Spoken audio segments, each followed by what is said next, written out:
साधु। नमो तस् भगवतो अरहतो सम्मा सम्बुद्धस्स।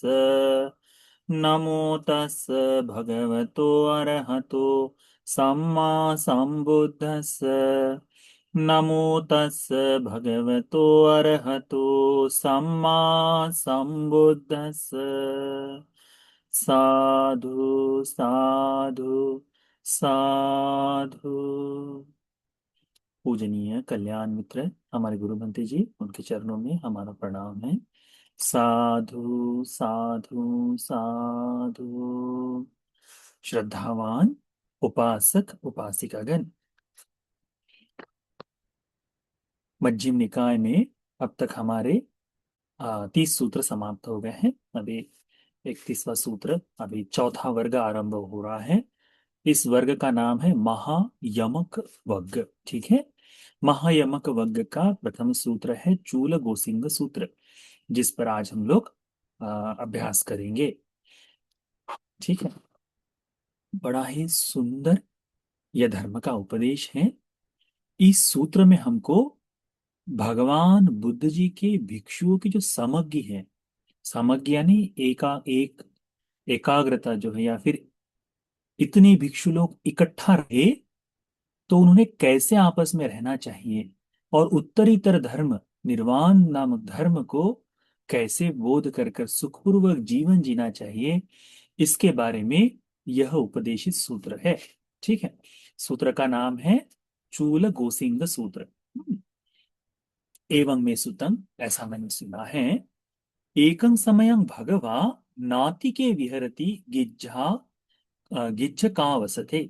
भगवान बुद्ध जी नातिका में विराजमान थे, गिज्झावसत नाम की जगह पर। है, वहां पर भगवान बुद्ध जी विराजमान थे।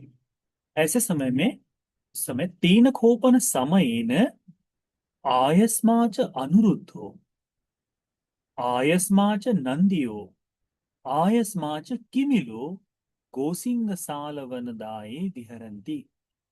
तब यह तीन भिक्षु, भंते अनिरुद्ध, भंते अनिरुद्ध को हम जानते हैं ना। भंते अनिरुद्ध तथा नंदिय नाम के भिक्षु और किमिल नाम के भिक्षुगण गोसिंग साल वनदाय में, गोसिंग नाम की जगह है, वहां पर शाल वृक्षों का वन है, वहां पर ये तीनों लोग विद्यमान थे उस वन में। अतको भगवा सायन्न समयं पटिसल्लाना उत्थितो येन गोसिंग साल वनदाय तेनोपसंगमित। तब भगवान बुद्ध जी दोपहर की ध्यान साधना समाप्त कर सांध्य समय में गोसिंग साल वन की ओर, उस उद्यान की ओर भगवान आए। अदस्साको दाय पालो भगवंतं दूरतो आगच्छन्तं। तब उस जंगल की सुरक्षा में रहने वाले, या फिर उस उद्यान की सुरक्षा में देखभाल करने वाले, अब पहले ये जो उद्यान हुआ करते थे ये राजाओं के लिए सुरक्षित रहा करते थे, है ना। तो वहां पर उस उद्यान की सुरक्षा में रहने वाले अनेकों कर्मचारी हुआ करते थे। तो उसमें इस दायपाल जो है, यह जो व्यक्ति जो जंगल की साफ सफाई या जंगल की देखभाल करता है, उसने भगवान को आते हुए देखा। दिस्वान भगवंतं एतदवोच। भगवान को देखकर भगवान को कहता है, क्या कहता है, मां समन एतं दायं पाविसी। श्रमण, आप यहां मत आइए। ठीक है, संतित्थ तयो कुलपुत्ता अत्त काम रूपा विहरंती। यहां पर तीन कुलपुत्र अपनी ध्यान साधना में ध्यान साधना कर रहे हैं, साधना में रत है। आप यदि आएंगे तो उनकी साधना में विघ्न होगा। माते संग अपासुक कामी थी। यदि आप चले जाएं, वहां जाएं, तो उनकी तीनों की साधना में विघ्न होगा। किसे कह रहे हैं, कौन कह रहा है, ये द्वारपाल या फिर ये जंगल की रक्षा करने वाला व्यक्ति भगवान को कहता है कि भगवान आप वहां मत जाओ, भिक्षुगण साधनारत हैं। ये बड़ा सुंदर भाव है। शायद उस व्यक्ति ने भिक्षुओं को भगवान को नहीं जानता होगा कि ये भगवान बुद्ध जी है करके, वह नहीं जानता। परंतु ये जानता है कि जो भिक्षु इस वन में निवास कर रहे हैं वे भिक्षुगण एकांत रूप में ध्यान साधना करने की इच्छा रखते हैं। तो इनमें विघ्न करना अब भगवान को किसी एक दूसरे श्रमण को जाने से रोक रहा है, तो वहां बाकी लोगों के बारे में कैसा होगा कि कोई नहीं जाएगा, कोई डिस्टर्ब नहीं करेगा। भंते जी लोग, क्या नहीं उसने भिक्षुओं के जीवन को कैसे देखा है। इसीलिए जहां जहां बड़े बड़े आश्रम होते हैं वहां पर उपासकों का, भिक्षु जहां रहते हैं, भिक्षुगणों की जो कुटियाएं होती हैं, रूम्स होते हैं, उधर जाना मना है। मना ही कर देते हैं, क्योंकि लोग चले जाएंगे तो क्या होगा, अधिक से अधिक विघ्न उत्पन्न होता है। तो बता नहीं सकते कोई भिक्षु दिवा विहार यानी दोपहर की ध्यान साधना में रत हो, या फिर सांध्य के समय में ध्यान साधना में रत हो, बता नहीं सकते ना। इसीलिए तो ये जो वहां का जंगल की सुरक्षा करने वाला व्यक्ति भगवान को कहता है कि भगवान आप अंदर मत आए। तो श्रमण कहता है उनको कि श्रमण आप यहाँ मत आए, यहाँ पहले से 3 कुलपुत्र ध्यान साधना में रत है, तो यदि आप आएंगे तो उन्हें विघ्न होगा उनकी ध्यान साधना में। अस्सोसी को आयस्मा अनिरुद्ध हो, इस बात को आयुष्मान अनिरुद्ध भंते जी ने इस बात को सुना। दायपालस भगवता सद्धिंग मंतयामानस, ये जो चर्चा हो रही है कि भगवान को रोका जा रहा है आने से, इस बात को अनिरुद्ध भंते जी ने सुना। सुतवान दायपालंग एतद वोच, सुनते ही उस जंगल की सुरक्षा करने वाले दायपाल को कहा, माँ आओ सो दायपाल, हे आयुष्मान दायपाल, भगवंतं वारेसी, भगवान को आने से मत रोको, उन्हें आने दो, उन्हें आने दो। सत्थानो भगवा अनुपत्तोति, वे तो हमारे गुरु, हमारे शास्ता भगवान बुद्ध जी हैं करके। सत्थानुको भगवा, वे शास्ता भगवान है, अनुपत्तो मैं उनका अनुचर हूं करके, मैं उनका शिष्य हूं करके कहते हैं। तो तत्काल कितना सुंदर भाव होगा कि भगवान को कोई रोक रहा है और शिष्य जाकर तत्काल कह दे। गुरुजनों की सेवा कैसे होती है देखो। तो अथ को आयस्मा अनुरुद्धो येना आयस्मा च नंदियो आयस्मा च किमिलो तेन उपसंकमी, ऐसा कहकर तत्काल कहकर कि भगवान को आने दो कहते ही अनिरुद्ध भंते जी तत्काल गए किनके पास, नंदिय भंते जी के पास गए, किमिल भंते जी के पास गए। जाकर उपसंकमित्वा आयस्मंतं नंदियं च आनंदियं आयस्मंतं च किमिलं एतदवोच, दोनों भिक्षुओं को इस तरह से कहा, क्या कहा, अभिक्कमथायस्मन्तो सत्थानो भगवा अनुपत्तोति। आश्चर्य भिक्षु, हमारे लिए लाभ की बात है, हमारे लिए बड़े आश्चर्य की बात है कि शास्ता, हमारे गुरु शास्ता यहाँ आए हैं करके, हमसे मिलने आए हैं करके। तो तुरंत ही अथ को आयस्माच अनिरुद्धो आयस्माच नंदियो आयस्माच किमिलो भगवंतं पच्चुगत्वा, तत्काल भगवान का स्वागत करने के लिए ये तीनों ही भिक्षु भगवान के पास गए। एको भगवतो पत्तचीवरं पटिगहेसी, एक भिक्षु ने आगे बढ़कर, किसने नहीं पर किसी एक ने भगवान के हाथ से पात्र और चीवर लिया। एको आसनं पन्यपेसी, एक ने भगवान को बैठने के लिए आसन रखा। एको पादोककं उपट्ठापेसी, एक भिक्षु ने भगवान के श्री कमलों को, चरणों को धोने के लिए पानी लेकर आया। निसीदी भगवान पन्यते आसने, भगवान बुद्ध जी उस आसन पर बैठे।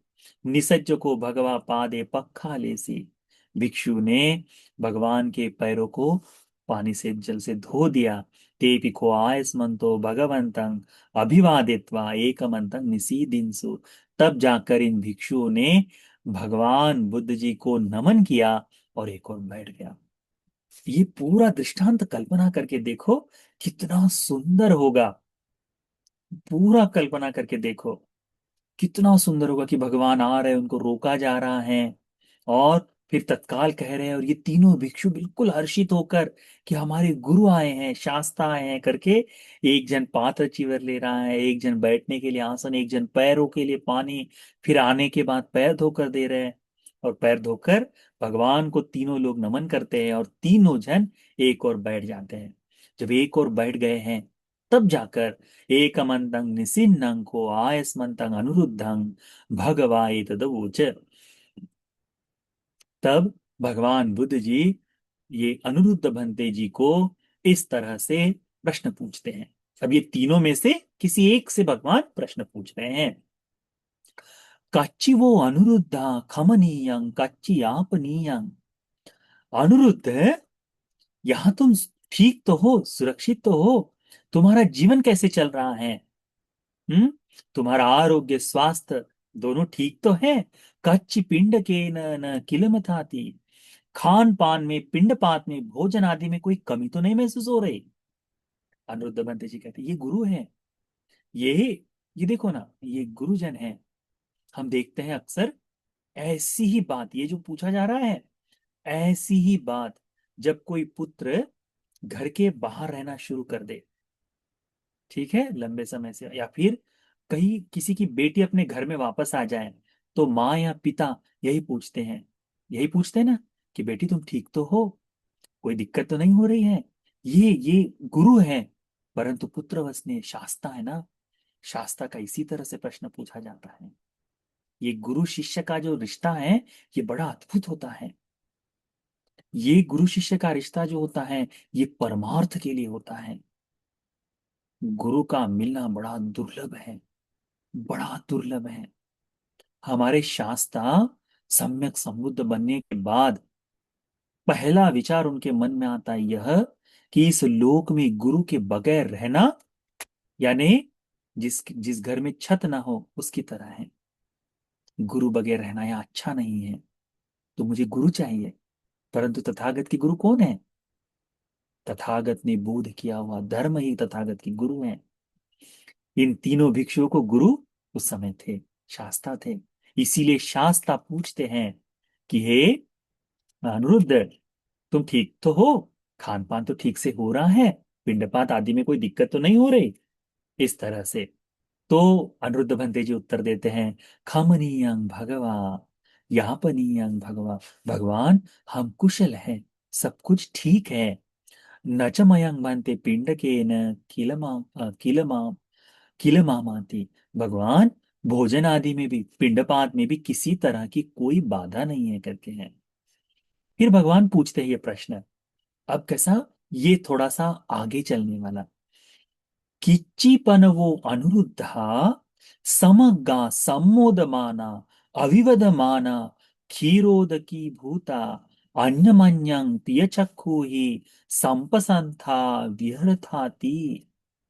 क्या कहते हैं भगवान कि अनिरुद्ध है, तुम जो रह रहे हो यहाँ एक जंगल में, कितने लोग रह रहे हैं?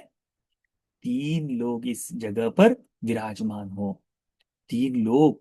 भगवान ने एक सूत्र में कहा है कि यदि अकेला है तो ब्रह्माओं की तरह है, दो भो भिक्षु है तो वहां देवताओं की तरह, और 3 से अधिक है तो पूरा का पूरा गांव ही है करके बताया है ना? तो ऐसे समय में, क्योंकि जब एक से अधिक भिक्षु हो जाए, अब हम संघ की कल्पना तो करते हैं, परंतु जहां एक दो भिक्षु भी हो वहां पे भी बहुत से कलह देखने को मिलते हैं, है ना?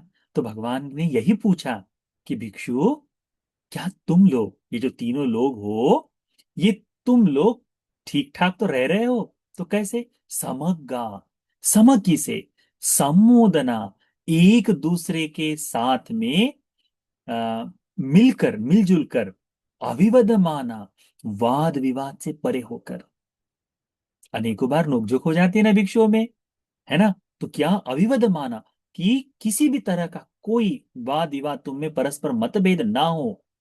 क्षीरोदकी भूता, यानी जल और दूध, ये जल और दूध इकट्ठा डाल दे तो पता नहीं चलता ना, तो वैसे ही जल और दूध मिश्रित इसकी तरह रह रहे हो ना, है ना? अन्यमन्यं पिय चक्षु ही संपसंता विहरामि। एक दूसरे के प्रति प्रिय मनाप का भाव रखते हुए शांति पूर्वक तुम विहार तो कर रहे हो, सुखपूर्वक तो रह रहे हो? भगवान पूछते हैं ये प्रश्न कि भिक्षुओं, तुम इस तरह रह रहे हो ना? तो बनते कहते हैं, अनिरुद्ध बनते जी उत्तर देते हैं, तग्गमयं भन्ते समग्गा सम्मोदमाना अविवदमाना खिरोदकी भूता अन्यमयं प्यचक्कु ही संपसंता विहरामाति भन्ते। हम लोग जैसा आप कह रहे हैं वैसे ही सामग्री के साथ इकट्ठा, वाद विवाद से परे, एक दूसरे से मिलजुल कर, जैसे जल और दूध इकट्ठा रहते हैं उसी प्रकार से एक दूसरे के प्रति मैत्री करते हुए, प्रियता का भाव रखते हुए शांति पूर्वक यहाँ विहार कर रहे करके उत्तर देते हैं। फिर अगला प्रश्न भगवान पूछते हैं, कहते हैं यथा कथं पन तुम में अनुरुद्धा समग्गा सम्मोदमाना अविवदमाना क्षीरोदकी भूता अन्यमन्यं प्यचक्कुई संपसंता विहरा विहरा विहरथाति। आयुष्मान अनुरुद्ध, कैसे तुम लोग यहाँ इकट्ठा रह रहे हो। आयुष्मान ने कहते हैं, अनुरुद्ध तुम तीनों लोग रह रहे हो तो समग्र के साथ एक दूसरे से वाद विवाद न करते हुए, जल और खीर की तरह, दूध की तरह एक दूसरे से मैत्री करते हुए कैसे रह रहे हो करके भगवान प्रश्न पूछते हैं। बिल्कुल पिता पुत्र से जिस तरह से प्रश्न पूछता है ना कि कैसे है, सब कुछ ठीक है करके, वैसा ही भगवान का इसमें भाव दिखाई देता है। फिर भगवान तो शास्त्रा भी गुरु भी है, तो निर्वाण तक का मार्ग भगवान पूछते हैं। इसमें भगवान पूछते हैं कि तुम लोग ठीक तो रह रहे हो, कैसे रह रहे हो मुझे बताओ, क्या करते हो करके।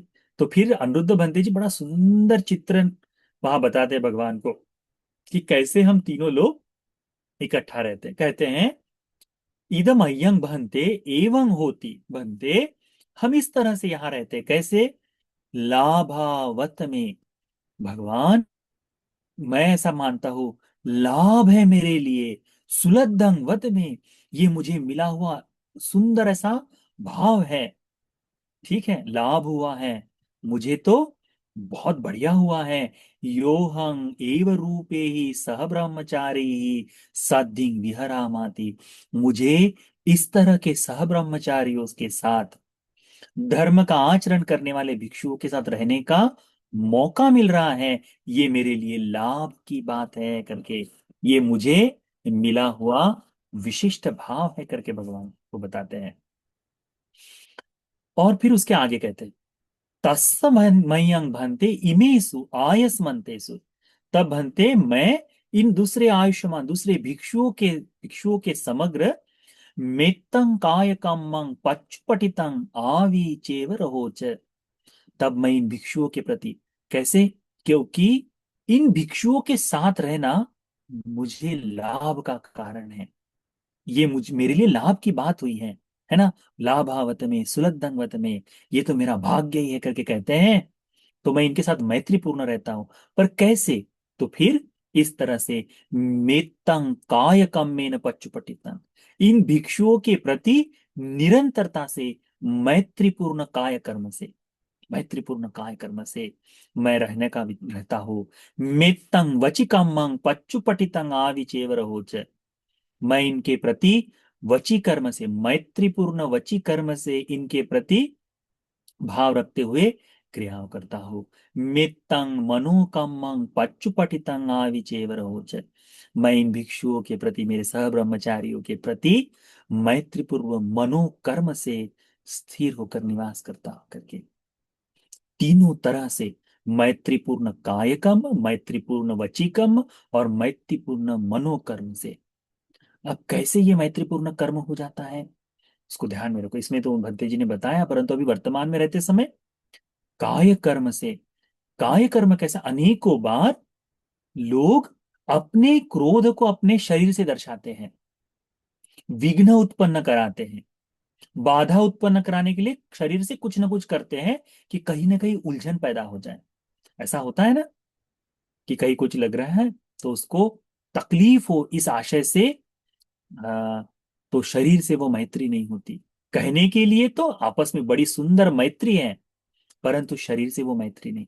तो मैत्रीपूर्ण मनोकर्म यही है, काय कर्म यही है कि क्रियाओं से तुम ये कभी नहीं दर्शाते कि तुमको यहाँ रहना नहीं है करके, तुमने यहाँ विवाद करना चाहिए, ऐसा नहीं। मैत्रीपूर्ण काय कर्म यानी उनके लिए सहानुभूति पर, उनके साथ रहते हुए काय कर्म में मैत्री होती है। वची कर्म में ऐसी कोई बात नहीं करते कि जिससे दूसरे का मन तक दुखे, तकलीफ हो, वाद विवाद हो, ऐसी चीजों में नहीं पड़ते। अनेकों बार होता है, बेसैर पैर की बात भिक्षुओं में खड़ी हो जाती है। कैसे? कि कोई उपासक मुझे मिले, मेरे उपासक से तुम कैसे मिल लिए करके। बिहारों में होता है ना, भिक्षुओं का बिहार छोड़ने के पीछे, एक दूसरे के पीछे ये कारण होता है। फिर मेरे उपासक के साथ पकड़ तो नहीं लिया इसने करके, मन ही मन किलसते रहता है। मन ही मन उसके प्रति द्वेष होता है, मन ही मन होता है। और बातचीत में भी रोक टोक वाली, दोषारोपण वाली ऐसी बातचीत होती है। ये मैत्री कर्म नहीं। यह भिक्षु लोग कहते हैं, अनिरुद्ध भंते जी कहते हैं कि मेरा इन नंदीय भंते जी के प्रति और किमिल भंते जी के प्रति मैत्रीपूर्ण मनोकर्म है, वची कर्म है, काय कर्म है। मन से, ये तीनों प्रकार से काय कर्म से मैं इनके साथ रह रहा हूं। तत्समयं भंते एवं होती, तब मेरे मन में ऐसा विभाव उत्पन्न होता है। यंगुनाहं सकं चित्तं निक्षिपित्वा इमे संगे वायस्मंतानं चित्तस्य वसेन वत्तेयन्ति। कहते हैं कि मेरा चित्त ऐसा हो जाता है कि यहां से ये बाहर निकलकर दूसरे भिक्षुओं का चित्त जो चल रहा है उस चित्त के साथ इकट्ठा हो जाए। यानी जैसे वे भिक्षुगण धर्म का चिंतन करते, वैसे ही मेरे मन में भी धर्म का चिंतन उन्हीं के प्रकार जागे।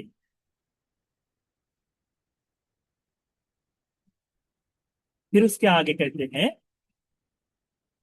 सोफो अहं भन्ते सकं चित्तं निक्षिपित्वा इमे संगेव आयस्मन्तानं चित्तस वसेन वत्तामि। नाना ही को नो भन्ते काया एकांचपन मन्ये चित्तन्ति। तब मैं सोचता हूँ कि जैसे दूसरे भिक्षु लोग मन में उनके जैसे भाव चल रहा हो, वैसे ही तो शरीर से भगवान हम अलग अलग हैं, परंतु चित्त से एक ही, मन से एक है। यानी कहने के लिए देखे तो वहां तीन भिक्षु निवास कर रहे हैं, परंतु सबका विचार, सबके चित्त का भाव एक ही है। कैसी मैत्री होगी उनकी, चिंतन करके देखो। आज हम एक घर में रहते हैं, एक ही माँ की कोख से जन्म लिए हो, दो लड़के हो या चार लड़के हो, पूरा परिवार हो, इकट्ठा नहीं रह पाते ना। हम्म।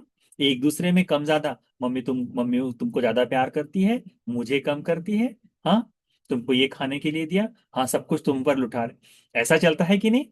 एक ही परिवार में एक ही माता पिता से जन्म लिए, ये भी भिन्नता। यहाँ बंते जी कहते हैं कि हम मनोकर्म मैत्री से काय कर्म, वची कर्म और मनोकर्म से इकट्ठा हैं। कैसे?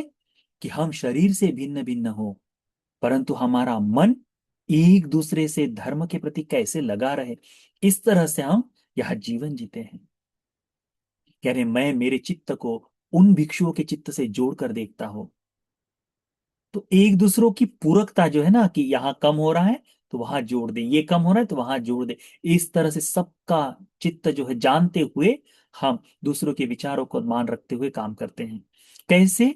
कहते हैं कि भंते, यहाँ नाना ही को भंते काया, हम हमारी अलग अलग शरीर हैं, एकंच पन मन्ये चित्तंति, परंतु तीनों का हमारा चित्त एक ही जगह, एक ही तरह से चिंतन करता है करके। कितनी मैत्री होगी उनमें, है ना। उसको देखना चाहिए। उसके बाद आयुष्मान नंदिय जो है, आयस्मापि खो नंदियो आयस्मापि किमिलो भगवंतं एतदवोच। अब अनिरुद्ध भंते जी ने इस तरह से उत्तर दिए, तो नंदिय भंते जी भी भगवान को कहते हैं, भगवान ऐसा ही है। किमिल भंते जी भी भगवान को कहते हैं, भगवान मैं भी इसी तरह से चिंतन करता हूं, मैं भी इसी तरह से चिंतन करता हूं। क्या? कि मुझे तो लाभ हुआ है, मेरे तो भाग्य ही खुल गए हैं कि मुझे इनके जैसे भिक्षुओं के साथ रहने का मौका मिला है। मैं मैत्रीपूर्ण काय कर्म से, मैत्रीपूर्ण वची कर्म से, मैत्रीपूर्ण मनोकर्म से रहता हूँ। मैं देखता हूँ, मेरे मन में ऐसा भाव जागता हूँ कि अन्य भिक्षु क्या चिंतन कर रहे हैं, ऐसा ही चिंतन मैं भी करूँ। उसी प्रकार से मैं अपने चित्त को उसी प्रकार से लगाता हूँ। तीनों के शरीर अलग अलग हो सकते हैं, परंतु काया एक ही है करके भगवान को तीनों ही भिक्षु इसी प्रकार से बताते हैं। अब बताओ, उसमें उन तीनों में विवाद हो सकता है? बिल्कुल नहीं हो सकता, बिल्कुल नहीं हो सकता। और यहां आज वर्तमान में एक छोटा सा कारण चाहिए हमको झगड़ने के लिए, एक छोटा सा कारण, तत्काल बिल्कुल झगड़ा हो जाता है ना? थोड़ा सा, अब देखते हैं ना हम वर्तमान में, उसका लिफाफा ज्यादा मोटा दिखाई दे रहा है दान का, है ना? अब धन के लिए तो भगवान ने मना ही किया है, परंतु अभी वर्तमान में उसकी स्थिति नहीं है, परंतु इसीलिए लोग ले रहे हैं। तो उसका लिफाफा मोटा दिख रहा है, मेरा कम, झगड़ा कर दिए। ये दायक हम दोनों को अलग अलग देखता है। हम्म। अच्छा, उसको वैसा चीवर दिए, मुझे नहीं दिए, उसको पात्र दिए, मुझे नहीं दिए, झगड़ा करना शुरू कर देता। अच्छा, तुमने पहले ही बता दिया होगा कि अरे तुम्हारा तो ऐसा चल रहा है करके, ये इस तरह से विवाद होते। किस चीज को लेकर? वस्तुओं को लेकर झगड़ा होता है भिक्षुओं में, धन को लेकर झगड़ा होता है, रहने के निवास को लेकर झगड़ा होता है, अब यही चीजें चलती है। परंतु भगवान के उस समय में भिक्षुओं में ये जो चित्त की एकोक्ति भाव था, चित्त का इकट्ठा रहने का जो भाव था, अपरिमित है। इसीलिए लाभ ही है ऐसे भिक्षुओं के साथ रहना, लाभ ही है। भारत में ही अभी नहीं हो पा रहा, परंतु देश विदेश में सभी जगह भी होगा। भारत में भी धीरे धीरे धीरे भिक्षुओं की जैसे जैसे संख्या बढ़ती जाएगी, आश्रम बढ़ते जाएंगे, वैसे वैसे रहते जाएंगे। अधिक अधिक 10 20 25 50 भिक्षु रहते जाएंगे, जहां जहां जितनी जितनी जगह है उसके हिसाब से। तो तब शायद शायद ऐसा भाव भिक्षुओं में उत्पन्न हो। पर यह भाव तभी संभव है जब धर्म की एक रूपता हो, समान विचारधारा से भिक्षु चलता हो। आगे भगवान बुद्ध जी इस तरह से फिर ये लोग कहते हैं, एवं को मयंग भन्ते समग्गा सम्मोदमाना अविवदमाना क्षीरोदकी भूता अन्यमन्यं प्यचक्खुई संपसंता विहरामति। भगवान, इसी तरह से हम लोग एक दूसरे के साथ इकट्ठा घुल मिलकर, वाद विवाद से परे, दूध और जल की तरह मिले हुए, एक दूसरे के प्रति प्रियता का, प्रिय चक्षु का भाव रखते हुए, सामग्री के साथ, मैत्री के साथ विराजमान रह रहे हैं करके आप बताते हैं भगवान। तब भगवान कहते हैं, साधु साधु अनुरुद्धा, अनुरुद्ध साधु साधु। देखो, भगवान भी भिक्षुओं के ऐसी सामग्री का साधुकार देते हैं। साधु साधु अनुरुद्धा, अनुरुद्ध साधुकार देने लायक है, निश्चित ही तुमको साधु साधु है, बहुत बढ़िया, बहुत बढ़िया जो तुम रह रहे हो। उसके बाद भगवान पूछते हैं, कच्चिपन वो अनुरुद्धा अपमत्ता आतापिनो परितत्ता व्यराताते। अब आयुष्मान अब अनुरुद्ध, मुझे ये बताओ, क्या कि तुम कैसे एक दूसरे के साथ रहते हुए अप्रमादी होकर धर्म को जीने के लिए उत्साहित होते हुए, वीर्य करते हुए विहार विहार कर रहे हो, यानी कोशिश कर रहे, धर्म का जीवन जीने की कैसे कोशिश कर रहे हो? अब तो ये तो तुमने ऐसा बता दिया, पर कैसे कर रहे हो ये मुझे बताओ। तो फिर बनते बताते हैं, तगमयंग भंते अपमत्ता तापिनो पहितता विहरामति। भगवान, हम इस तरह से उत्साहित होते हुए, धर्म का अभ्यास करते हुए, अपने यानी तपते हुए इस तरह से विहार करते, कैसे? यथा कथं पन तुम्य अनुरुद्धा। भगवान, हाँ भगवान, हम अप्रमादी होकर, भगवान पुनः पूछते हैं कि कैसे तुम, अनिरुद्ध, तुम कैसे इस तरह से विहार करते हो? तो भगवान को अनिरुद्ध भंते जी बताते हैं, इद भंते अम्माकं यो पठमं गाम तो पिंडाय पटिक्कमति सो आसनानि पन्यपेति। जो भगवान, जो हम में से सबसे पहले भिक्षाटन के लिए गांव में चले जाए, तो वो पहले आएगा भी। तो वो जो पहले आ जाता वह आसनानि पन्यापेति, वह आने के बाद तीनों के लिए आसन लगाता है कि यहां बैठकर भोजन करेंगे। पानीयं परिभोजनीयं उपट्ठापेति। भोजन के समय पीने के पानी की आवश्यकता है, तो पीने के पानी के लिए वहां उसका भी करता है। अवकार पातिंग उपट्ठापेति। अब भोजन बचने के बाद भिक्षा पात्र में जो बच जाता है ना, जो छोटा छोटा जूठन हो जाए या कुछ कहते हैं जिसे बचा हुआ है, उसको निकालने का पात्र, सिंहली में उसे इंदुल कहते हैं। ठीक है, इंदुल, इंदुल भाजन। तो यानी बचा हुआ जो है उसको बाहर निकालने के लिए, इसीलिए जब भी भिक्षु लोग आपके घर में आते हैं, तो भिक्षा पात्र में जब भोजन करते हैं तो उसके सामने खाली एक कटोरा दिया जाता है कि बनते जो बचा है इस कटोरे में निकाल दो करके। उसको कहते हैं इंदुल, है ना। तो बचा हुआ जो अन्न है उसको छोड़ने के लिए तो वह रखते हैं। यो पच्छा गाम तो पिंडाय पटिक्कमति, जो पिंडपात में सबसे आखिर में से आए, सबसे लास्ट में आ जाए। अब पहले जो आया उसने ये सारी चीजें तैयार कर दी। अब जो आखिर में आया है, अब वो क्या करेगा? सचे होती भूतावशेषो। अब जो उसमें बच गया है, जो भोजन अलग से कभी कई बार होता है ना, एक भिक्षु लेकर आए, उसमें दो लोग आराम से खा सकते हैं। अब ये तीन लोग हैं, तो ये लोग जब लेकर आए तो एक दूसरे का जो भोजन है आपस में बांट जाते हैं। तो जो बचा हुआ है उसमें से भोजन करके, इच्छा होगी तो आकंकति पुंजति, इच्छा है तो खा लेते हैं। नोचे आकंकति अपहरिते वा छड्डेति, यदि इच्छा नहीं है तो वह कहीं जगह पर, निर्जन जगह पर छोड़ देते हैं। अप्पान के वा उदके ओलो ओपिला पेति, जब जहां जीव रहित जल में उसे डाल देते हैं। यानी जो बचा हुआ खाना है वो तो एक तो कहीं छोड़ देते हैं या फिर जल में डाल देते हैं, जहां पर जीव ना हो ऐसे जल में।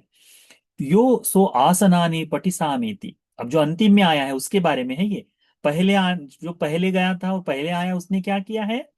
बैठने के लिए आसन रखे, पीने के लिए पानी रखा, और जो बचा हुआ भोजन डालने के लिए कुछ पात्र वहां पे उसने तैयारी कर दी। ये सारी के दूसरे लोग आए भोजन कर ले। अब जो सबसे आखिर में आया भोजन होने के बाद क्या करता है? जो आसन बिछाए हुए थे उन आसनों को उठाकर रख देता है। लोग कहते हैं ना भिक्षुओं के काम क्या है करके, दिन भर क्या करते? यही तो है थोड़ा बहुत काम। सुबह का सब हमारे आश्रम में है ही है, हमारे आश्रमों में भी जाइए, दानशाला वत करके कहा जाता है, दानशाला के कार्य होते हैं। भिक्षुओं की ड्यूटी लगती है कि आज तुम दानशाला में साफ सफाई करोगे, ये चीजें करोगे, ये चीजें करोगे। तो सारा का सारा 100 125 भिक्षुओं का संघ है, जहाँ 10 भिक्षुओं का संघ है वहां भी ये किया जाता है। अब बुद्ध पूजा आदि रखते हैं तो एक भिक्षु की डेली ड्यूटी लगती है। ये भिक्षु वहां जाएगा, ये पूजा रखेगा, ये इस तरह से करेगा, भोजन को परोस के वापस लेके पूजा रखकर लेकर आएगा। जो एक दूसरा भिक्षु है वो दानशाला में जल आदि की व्यवस्था करेगा। उसके बाद में सब मिलकर भिक्षु लोग साफ सफाई करते हैं। तो ये वही बता रहे, कैसे बता रहे? आ, सो आसनानि पटिसामेति, आसनों को इकट्ठा करके रख देता है। पानीयं परिभोजनीयं पटिसामेति, अब जो पीने के लिए पानी रखा हुआ था तो वहां उसको भी उठाकर, उसको भी लपेट कर रख देता है कहीं। अवकार पातिं पटिसामेति, जो इंदुल है, जो बचा हुआ, जो फेंका हुआ जो है उसका भी, उसको भी उठाकर धोकर एक जगह रख देता है। भत्तगं सम्मजति, जो भिक्षा का बड़ा पात्र है, जैसे सब लोग लेके आ गए तो एक जगह पर इकट्ठा करते हैं सब लोग, उसमें से निकाल कर खाने वाला है तो उसको कहते हैं भत्तग। बड़े बड़े विहारों में पहले इस तरह से बात की नाली कहते थे उसको। तो नाली का मतलब नाली है, आज की नाली नहीं। एक बड़ा सा द्रोण होता है, उसमें सभी भोजन डाला जाता है, तो उसमें रखा जाता था। तो वो उस तरह का भत्तक गंग सम्मजसी, ये जो भात का जो चावल का जो बर्तन है उसको भी संभाल कर एक तरफ रख देते हैं। सो पश्यति पानीय घटंग वा परिभोजनीय घटंग वा वच्च घटंग वा रिक्तंग तुच्छंग सो उपट्ठा पेति। अब क्या करते हैं? जो सबसे आखिर में आया वो देखता है कि पानी पीने का जो जल है का घड़ा जो है वो भरा है या खाली है। परिभोजनीय, यानी इस्तेमाल में, हाथ धोने के लिए, पैर धोने के लिए, इसके लिए इस्तेमाल, बर्तन धोने के लिए इस्तेमाल में आने वाला घड़ा अलग है, उसको भी देखता है उसमें क्या है। वच्च घटन, शौचालय के बाहर जो पानी का नाद वगैरह होती है ना, उसे भी देखता है। रिक्तंग व तुच्छंग सो उपट्ठापेति, यदि वो रिक्त है तो उसे भरकर रख देता है। किसका काम है? जो सबसे आखिर में आए। सचस सचस्स होती अविसह्यं हत्थ विकारेण द्वितीयं आमन्त्रित्वा हत्थ विलङ्घकेन उपट्ठापेम न त्वेव मयं भन्ते तपच्चया वाचं भिन्दाम। भगवान को कहते हैं, भगवान जब वो इस कार्य को कर रहा है और अकेला न कर पाए तो हाथ के इशारे से दूसरे को बुलाता है और उसके साथ मिलकर इस काम को करता है, और ऐसा करते हुए एक शब्द भी नहीं बोलता। यानी अभ्यास क्या कर रहे हैं? मौन का अभ्यास कर रहे हैं। किसका अभ्यास कर रहे हैं? मौन का। काम करते हुए ज्यादा बातचीत की जरूरत नहीं है। काम करते काम करो। अभी हम लोगों से नहीं होता। पहले भगवान के समय में वो बड़े अद्भुत भिक्षु लोग थे। अभी तो हमारा देखते ही अच्छा बनते जी, हाँ आ जाओ आ जाओ आ जाओ, बात करते हैं करके। इस तरह से होता है। भगवान के समय ये नहीं। भगवान के समय में भिक्षु लोग बड़े अद्भुत थे। बड़े अद्भुत थे। उनकी तरफ उनको देखकर, उनकी उनकी बातें सुनकर, उनके उनकी तरह जीवन जीते हुए देख लेना। आज यदि ऐसा कोई व्यक्ति केवल व्यवहार कर रहा है, उसको 2 साल के भीतर भी इसी तरह का जो इसमें जो बताया ना, इतना व्यवहार करे, चाहे उसे कुछ भी ना हो, उसे आप लोग अरहंत हो गए बंदे जी, अरहंत हो गए बंदे जी, इसी तरह से आप बताओगे, इसकी मैं गारंटी देता हूं। 2 साल यदि इस तरह से कोई व्यवहार करने वाला मिल जाए तो बड़ा मुश्किल काम है। तो वास्तव में है नहीं, परंतु इस तरह से कोई दिखाई दे तो शायद हम लोग ऐसा ही कहेंगे। तो भगवान को बताते हैं कि भगवान, ये सब काम करते हुए तपच्चया वाचन भिन्ना, तब किसी भी तरह की वाणी से हम बातचीत नहीं करते। पंचाहिकं खोपन भन मयं खोपन मयं बनते, सब रत्तिकं धम्या कथाय सन्निसिदाम। हर 5वें दिन, हर 5वें दिन हम लोग रात भर धर्म की चर्चा करते हैं। यानी मौन कहाँ तक? केवल क्रियाओं में। 5 5 दिन में एक बार हम सभी इकट्ठा बैठते हैं और करते क्या है? रात भर, सब रक्तिकम, पूर्ण रात्रि भर धर्म की चर्चा। धम्मिया कथाय सन्निसिदाम, धर्म की चर्चा करते हुए बैठते हैं। अभी हमारे लिए तो ये माध्यम है, उस समय नहीं था। तो उस समय भिक्षुगण ध्यान साधना आदि में अधिक रत रहते थे। तो उस समय हर 5वें दिन इकट्ठा होते हैं। और हर 14वें या 15वें दिन उपोषद प्रातिमोक्ष का भी काम करते हैं। तो वो भी, तो इस तरह से 3 भिक्षु ये लोग हम इकट्ठा बैठते हैं। एवं को मयंग भंते अपमत्ता आतापिनो पहितत्ता विहरामाति। इसी तरह से भगवान हम लोग अप्रमादी होकर, क्लेशों को तपाने वाले वीर्य से युक्त होकर, है ना, धर्म का आचरण करते हुए हम विहार करते हैं। इस तरह से हम एक दूसरे के साथ रहते हैं करके हैं। फिर भगवान बुद्ध जी पूछते हैं, फिर भगवान बुद्ध जी पुनः साधुकार देते हैं। साधु साधु अनिरुद्ध, साधु साधु अनिरुद्ध, जिस प्रकार से तुम भिक्षुओं को इकट्ठा रहना चाहिए, तुम वैसे ही रह रहे हो करके साधु साधु कहते हैं भगवान। फिर भगवान कहते हैं अनिरुद्ध को, अत्थिपन वो अनिरुद्धा एवं अपमत्तानं आतापिनं पहितत्तानं विहरन्तानं उत्तरी मनुसधम्बा अलमर्य ज्ञान दर्शन विशेषो अधिगतो फासु विहारोति। अनुरुद्ध, ये बताओ, इस तरह से अप्रमादी रहते हुए तुम, क्लेशों को नष्ट करने वाले वीर्य से युक्त रहते हुए तुम, इस तरह से जीवन जीते हुए तुम उत्तरी मनुष्य धर्म जो है, क्या है उत्तरी मनुष्य धर्म? ध्यान समाधि समापत्ति विमोक्ष जो कहते हैं ना, ये उत्तरी मनुष्य धर्म, यानी सामान्य मनुष्यों से ऊपर, सर्वसामान्य मनुष्यों से ऊपर जो धर्म है, अलमर्य ज्ञान दर्शन, जो आर्य मार्ग का जो ज्ञान दर्शन है, इसको पाने अधिगतो फासु, क्या इसको प्राप्त कर कर तुम रह रहे हो क्या? किसको प्राप्त कर कर रह रहे हो क्या? यानी तुम रह रहे हो ये ठीक है, इस तरह से मैत्री से रह रहे हो, बढ़िया रह रहे हो, वीर्य करते हुए रह रहे हो, ठीक है, परंतु क्या तुम्हें उत्तरी मनुष्य धर्म प्राप्त हो रहे हैं? तो कहते हैं, किन्निनो सिया बनते, कैसे इसके बगैर रहे बनते जी? भगवान, हम इसके बगैर कैसे रह सकते हैं भगवान? सिया भन्ते इदमह्यं भन्ते यावदेव आकांक्षाम भन्ते। इस तरह से हम विविच्चैव कामे ही विविच्च अकुशले ही धम्मे ही, भगवान हम जब चाहे तब काम वितर्क विचारों से दूर होकर, यानी जो काम चिंतन की मनन की जो बातें हैं उनसे दूर होकर, विविच अकुशले ही, अकुशल धर्म जो जागते इन सब से दूर होकर, सवितक्कं वितर्क विचार सहित, सविचारं विचार सहित, विवेकजन विवेक से एकांत भाव से उत्पन्न हुए, प्रीति सुखं प्रीति सुख से युक्त होकर, पठमं ध्यानं उपसंपज विहराम, प्रथम ध्यान को प्राप्त कर कर हम रहते हैं। यानी उत्तरी मनुष्य धर्म में क्या आता है? प्रथम ध्यान आता है। जब किसी साधक को प्रथम ध्यान की प्राप्ति हो तो समझना चाहिए सामान्य मनुष्य धर्म से आगे बढ़ गए हैं। भगवान बुद्ध जी ने बताया कि सामान्य मनुष्य धर्म जो है वो दूसरों को नहीं बताया जाता करके। तो भगवान को बताते हैं कि हाँ भगवान, प्रथम ध्यान से हम लोग युक्त होकर यहाँ रहते हैं। अयं नो अयं खो नो भन्ते अम्माकं अप्पमत्तानं आतापिनं परितत्तानं विहरन्तानं उत्तरी मनुसदम्मा अलमरिय ज्ञान दर्शन विशेषो अधिगतो फासु विहारन्ति।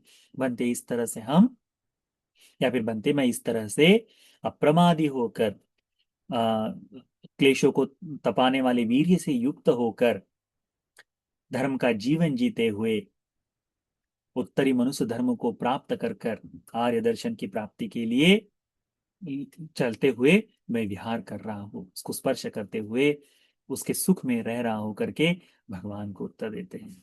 साधु साधु अनिरुद्ध, जैसे भगवान को बताते कि भगवान हम पहले ध्यान से युक्त हैं, तो भगवान कहते हैं साधु साधु अनिरुद्ध, बहुत सुंदर। एतस्सपनवो अनुरुद्धा विहरस विहारस समतिक्कमाय एतस् विहारस पटिप्पसद्धिया अत्तन्यो उत्तरी मनुसधम्मा अलमरिय ज्ञान दर्शन विशेषो अधिगतो भासु विहारोति। उसके बाद में कहते हैं कि अनिरुद्ध, इस तरह से तुम जो विहार कर रहे हो स्मृतिमान होकर, इस तरह से तुम प्रीति के साथ में, उसमें कहा है ना, प्रीति सुखं पठमं जानन, तो इस प्रीति सुख से भी आगे जाने वाले, यानी स्मृति संप्रजन्य के साथ प्रीति सुख से आगे जाने वाले उत्तरी मनुष्य धर्म को भी तुमने प्राप्त किया है क्या? कि निनोसिया बनते, भगवान कैसे ना हो सकता है, होता ही है। इदमय्यम बनते यावदेव आकांक्षाम बनते, मैं इस तरह से रहता हूं, देखता हूं, वितर्क विचारानंग उपसमा, वितर्क विचार को समाप्त करके। पहला जो ध्यान है वो वितर्क विचार के साथ, अब ये वितर्क विचार जहां समाप्त हो जाए वहां अज्जतं संपसादनं चेतसो एकोदिभावन, भीतर में संपूर्ण चित्त की एकाग्रता से युक्त होकर, अच्छी तरह से रत होकर, एकाग्र एकोदिभावन, एकाग्र चित्त से युक्त होकर, अवितक्कं वितर्क विचार रहित, कोई चिंतन नहीं, कोई मनन नहीं, समाधि जंग प्रीति सुखं, समाधि से उत्पन्न प्रीति सुख के साथ द्वितीयं ध्यानं उपसंपज विहराम। भगवान, मैं इस तरह से धर्म के दूसरे, जो है ध्यान के दूसरे ध्यान को प्राप्त कर कर इस तरह से विहार करता हो करके बताते हैं। एतस् भान्ते विहारस, इस तरह से भगवान में विहार करते हुए समतिक्कमाय एतस् विहारस पटिप्पसाध्या अयमन्यो उत्तरी मनुस्तमा अलमरिय ज्ञान दर्शन विशेषो अधिगतो भास विहारो। भगवान, इस तरह से हम स्मृति संप्रजन्य के साथ रहते हुए प्रीति सुख से भी आगे जाकर इस उत्तरी मनुष्य धर्म ज्ञान दर्शन को प्राप्त करके सुख से विहार करते हैं करके भगवान को बताते हैं अनिरुद्ध भंते जी। तो ये दूसरे ध्यान तक बताए। इस सूत्र में देखो कितना सुंदर भाव प्रकट होता है। क्या, भगवान बुद्ध जी जब आए तो भिक्षुओं ने जिस तरह से भगवान का उपस्थान किया है, वह उपस्थान जब भी हमारे गुरुजन आए तब होना चाहिए। गौरवपूर्ण, गौरवपूर्वक उपस्थान होना चाहिए, उसको जानो। उसके बाद में कुशल मंगल आदि के पश्चात धर्म की अभिवृद्धि के लिए जिस तरह से चिंतन करना चाहिए वो भी होना चाहिए, उसको देखो। तथागत ने इसमें भिक्षुओं के, पहले तो भगवान ने पूछा कि तुम लोग सुखपूर्वक हो, तो हाँ है। फिर सुखपूर्वक कैसे रह रहे हो, आपस में कोई वाद विवाद तो कैसे पता चले, तो पूरा एक एक करके विस्तार से भगवान को बताया गया। जब भगवान ने जान लिया कि हाँ ये धर्म के अनुसार जी रहे, तो भगवान कहते हैं कि अब बताओ मुझे, क्या तुम इससे आगे जाने वाले धर्म को प्राप्त किए हो? तो कहते हैं हाँ भगवान, एक एक करके प्रथम ध्यान और द्वितीय ध्यान को हमने प्राप्त किया है करके ये बताते हैं। तो जैसे जैसे भिक्षु इस प्रपंच से धीरे धीरे दूर होते जाते हैं, वैसे वैसे उन्हें ध्यान साधना में, दीर्घ साधना में समय मिलते जाता है, समय मिलते जाता है। वैसे वैसे उनकी धर्म से उन्नति होते जाती है। इस बात को उपासकों ने ध्यान में रखना चाहिए। उस समय उपासक भी ऐसे ही थे, कोई तीसरा आदमी डिस्टर्ब करने आए बिल्कुल नहीं, दरवाजे से बाहर, चाहे भगवान हो कि नहीं जाएंगे वहां, दो तीन लोग साधना कर रहे हैं, डिस्टर्ब नहीं करेंगे करके, ऐसा भाव होता है ना। ऐसा भाव यदि आज समाज में उत्पन्न हो जाए तो कितना लाभ है, कितना लाभ है। भिक्षुओं को ध्यान से, वैसे खैर अभी ऐसे भिक्षु भी नहीं रहे, हम लोग ऐसे नहीं है जो इस तरह से अनिरुद्ध भट्ट जी से रह पाए, तो हमको थोड़ा सा डिस्टर्ब चाहिए ही चाहिए। परंतु भगवान के समय में ऐसे भिक्षु थे, इसीलिए यह सद्धर्म इतना सुंदर तरह से चमकता हुआ इस लोक को प्रकाशित हुआ था। भविष्य में भी ऐसे भिक्षु आए तो हमारे लाभ ही होगा।